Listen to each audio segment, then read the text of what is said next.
एक बंजारा और उसकी पत्नी कमाने के लिए अपने राज्य से दूसरे राज्य में जा रहे थे। जब वह दूसरे राज्य की सीमा में पहुंचे तो उन्हें रास्ते में कुछ डाकू मिल गए और उन डाकुओं ने उस बंजारे और उसकी पत्नी के पास जो कुछ भी था वह सब कुछ लूट लिया, और इस तरह बंजारा और उसकी पत्नी को डाकू ने भिखारी बना दिया। इसके बाद डाकुओं का गिरोह वहां से चला गया, लेकिन बंजारा और उसकी पत्नी लूटने के बाद चिंता में पड़ गए और सोचने लगे कि आगे क्या किया जाए। एक अनजान शहर में दोनों का बुरा हाल हो गया, क्योंकि अनजान शहर में पैसा ही सब कुछ होता है। बंजारा अपनी पत्नी को लेकर अनजान शहर की तरफ बढ़ने लगा। उसे यह चिंता खाए जा रही थी कि अब मैं व्यापार करूं तो करूं कैसे। वह इसी चिंता में चलाई जा रहा था कि उसे नगर के बाहर एक साधु की कुटिया दिखाई दी। वह बंजारा अपनी पत्नी को लेकर कुटिया की तरफ चल दिया। जब वह कुटिया के पास पहुंचा तो उसे वहां पर एक साधु मिला जो अपने शिष्यों को प्रवचन दे रहे थे। साधु को देखकर बंजारा सोचने लगा, क्यों ना साधु को अपनी समस्या बताऊं, शायद यह मेरी समस्या का कोई समाधान कर दे। ऐसा विचार करके वह साधु महात्मा के पास पहुंच गया और बहुत ही विनम्र शब्द से उसने अपनी समस्या महात्मा जी को बताई और कहने लगा, महाराज, डाकुओं ने हमारा सब कुछ लूट लिया। अब व्यापार करने के लिए हमारे पास कुछ भी नहीं है। यदि आप किस तरह मेरी पत्नी को किसी सेठ के पास गिरवी रखवा कर मुझे कुछ पैसे दिलवा दो, आपकी बड़ी कृपा होगी। जब साधु ने बंजारे की बात सुनी तो साधु को उस व्यापारी पर दया आ गई। साधु ने अपने परिचित सेठ के बारे में बताए और उसके पास भेज दिया। बंजारा अपनी पत्नी को लेकर उसके पास पहुंच गया और सेठ से हाथ जोड़कर कहने लगा, सेठ जी, मुझे कुछ पैसों की आवश्यकता है। मेरे पास गिरवी रखने के लिए और तो कुछ नहीं है, बस मेरी पत्नी है। आप मेरी पत्नी को गिरवी रखकर मुझे कुछ पैसे दे दीजिए। मैं उन पैसों से व्यापार करके जल्दी आपकी रकम ब्याज सहित वापस कर दूंगा और अपनी पत्नी को आपसे छुड़ा लूंगा। तब तक मेरी पत्नी आपके दिए हुए पैसों में आपके पास गिरवी रहेगी। सेठ ने जब बंजारे की बात सुनी तो वह पैसे देने के लिए तैयार हो गया और पैसों के बदले में व्यापारी की पत्नी को अपने पास गिरवी रख लिया। बंजारा सेठ के पास अपनी पत्नी को गिरवी रखकर और सेठ से कर्ज लेकर व्यापार करने के लिए चला गया। बंजारे ने उन रुपयों से लहसुन का व्यापार शुरू कर दिया। वह सस्ते दामों में किसानों से लहसुन को खरीदा और दूसरे जरूरतमंद लोगों को महंगे दामों में बेच देता था। इस प्रकार बंजारे ने उन पैसों से बहुत ही कम समय में खूब धन अर्जित कर लिया। अब बंजारा सेठ के पास पहुंचकर कहने लगा, सेठ जी, आप अपना हिसाब करके मुझसे रुपए ले लीजिए और मेरी पत्नी को मुझे वापस लौटा दीजिए। ये सुनकर सेठ ने कहा, भाई क्या बताऊं, आज से 3 महीने पहले की बात है। तुम्हारी पत्नी अचानक बीमार पड़ गई और बीमारी के कारण तुम्हारी पत्नी की मृत्यु हो गई। मैंने तुम्हारी पत्नी का बहुत इलाज भी करवाया, अच्छे से अच्छे वैद्य को दिखाया, लेकिन मैं फिर भी तुम्हारी पत्नी को नहीं बचा सका। बंजारे ने जब सेठ के मुंह से यह सुना तो बहुत दुखी हो गया। फिर थोड़ा धीरज बांधकर सेठ से बोला, सेठ जी, जो होना था वह तो हो चुका है, शायद मेरे नसीब में ही ऐसा लिखा हो। वह मेरे साथ रहती तब भी आयु पूरी होने पर उसे मरना ही पड़ता, होने को कौन टाल सकता है। फिर भी आप अपने पैसे मुझसे ले लीजिए ताकि मुझे इस बात का संतोष हो जाए कि मैंने अपना कर्ज चुका दिया है और अपनी पत्नी को गिरवी रखने के कलंक से खुद को बचा लिया। बंजारे की बात सुनकर वह सेठ बोला, नहीं, अब मैं तुमसे पैसे कैसे ले सकता हूँ। जब मैं तुम्हारी अमानत ही तुम्हें नहीं लौटा सकता तो अपना कर्ज वापस लेने का मुझे कोई हक नहीं है। बंजारे ने बार बार सेठ को अपना कर्ज वापस लेने का आग्रह किया, परंतु सेठ नहीं माना। फिर उदास भाव से बंजारा वहां से निकला तो रास्ते में फिर उस स्थान पर पहुंच गया जहां पर उन्हें साधु महात्मा पहली बार मिला था। हमेशा की तरह साधु महात्मा चबूतरे पर बैठे हुए अपने शिष्यों को प्रवचन दे रहे थे। बंजारा भी मन की शांति के लिए वहीं जाकर बैठ गया और साधु महात्मा के प्रवचन सुनने लगा। साधु महात्मा ने जब बंजारे को देखा तो उसे पहचान लिया और उसका हाल चाल पूछने लगे। बंजारे ने पूरा घटनाक्रम महात्मा को बता दिया।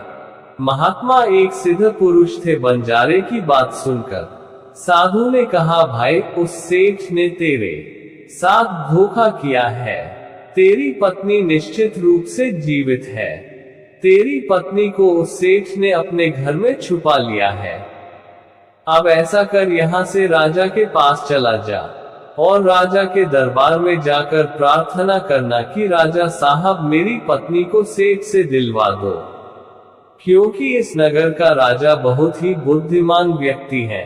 वह निश्चित ही तेरी पत्नी को उस सेठ पर जोर डालकर दिलवा देगा। दरबार में ही तुम्हारा फैसला होगा।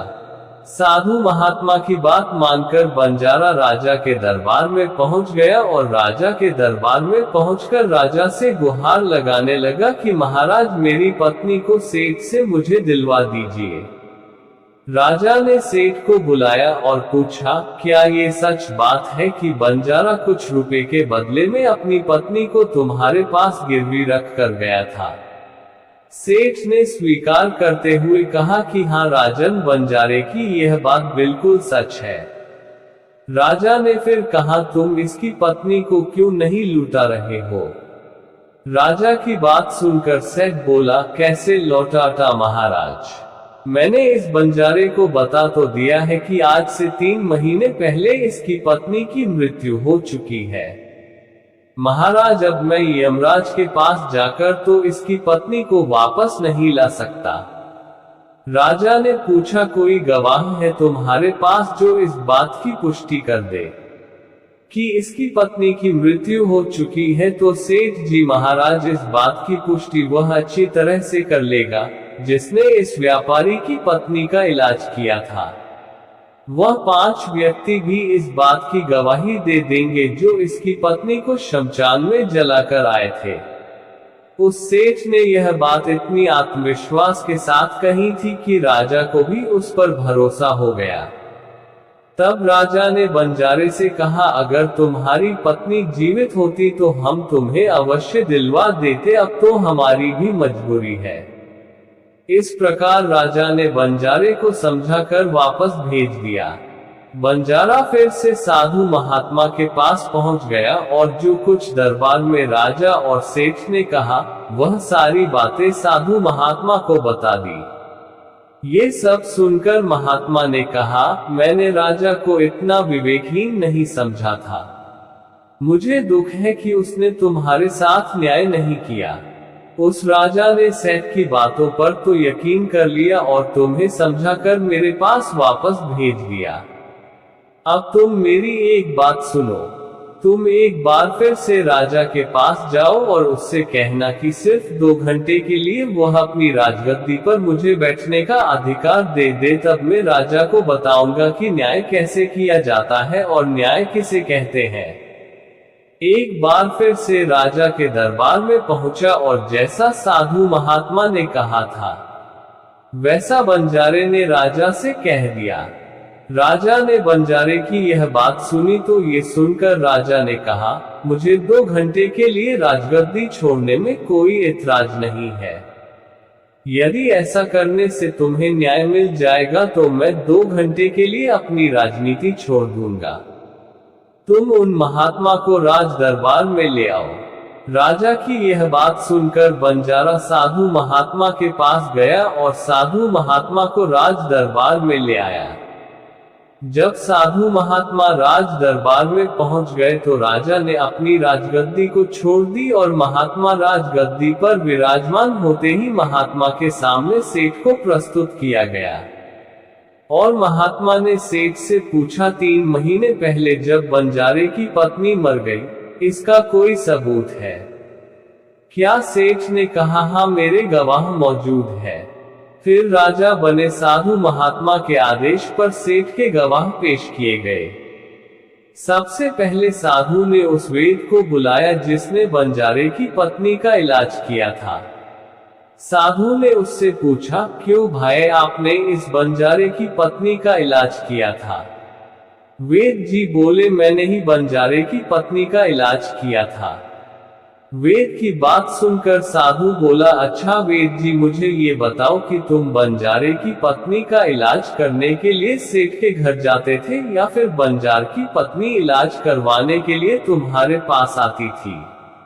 राजा बने साधु महात्मा की बात सुनकर वैद्य राजा से बोला, महाराज, सेठ जी मेरे पास स्वयं आकर दवा ले जाते थे। साधु बोला कि तुम विश्वास के साथ यह नहीं कह सकते कि वह दवा सेठ बंजारे की पत्नी के लिए भी ले जाता था, यहाँ किसी और के लिए ले जाता। साधु की यह बात सुनकर वैद्य बोला, ये बात मैं यकीन के साथ तो नहीं कह सकता कि सेठ जी किसके लिए दवाई ले जाते थे, लेकिन सेठ जी मुझसे दवाई जरूर ले जाया करते थे। वैद्य की बात सुनकर साधु बोला, इसका मतलब तो ये हुआ कि तुम मरीज को बिना देखे दवाई दे देते हो। ये तो बहुत ही गंभीर मामला है। तुम दवा के स्थान पर किसी को जहर भी तो दे सकते हो और हो सकता है तुम्हारे द्वारा दिए हुए दवा से बंजारे की पत्नी की मृत्यु हुई हो। साधु की यह बात सुनकर वैद्य बोला, मैं अपने किसी मरीज को दवा के बदले जहर क्यों दूंगा, और इस तरह से मेरी सारी प्रतिष्ठा धूल में मिल जाएगी। वैद्य की बात सुनकर वहां साधु महात्मा बोला, अब तो तुम ऐसा ही कहोगे। मैं तुम्हें अपने कर्तव्य के प्रति लापरवाही करने के लिए और एक मरीज के जीवन में खिलवाड़ करने के अपराध में 40 कोड़े लगाने का आदेश देने जा रहा हूँ। इसके साथ ही तुम्हारा मुंह काला करके सारे नगर में घुमाया भी जाएगा। अब तुम सोच लो, सच बोलोगे या फिर मैं सैनिकों को तुम्हें गिरफ्तार करने का आदेश दूं। ये सुनकर वैद्य का शरीर कांपने लगा और वह साधु के चरणों में जा गिरा और बोला, हुजूर मुझे माफ कर दीजिए। मैं स्वीकार करता हूँ कि मैंने सेठ के बताए किसी भी मरीज का कोई इलाज नहीं किया। सेठ ने तो मुझे 2000 रुपए दिए थे और कहा था, यदि गवाही की आवश्यकता पड़े तो ऐसा कहकर उसके पक्ष में गवाही दे दो। बस मेरा इतना ही अपराध है कि मैंने लालच में आकर इस सेठ का प्रस्ताव स्वीकार कर लिया।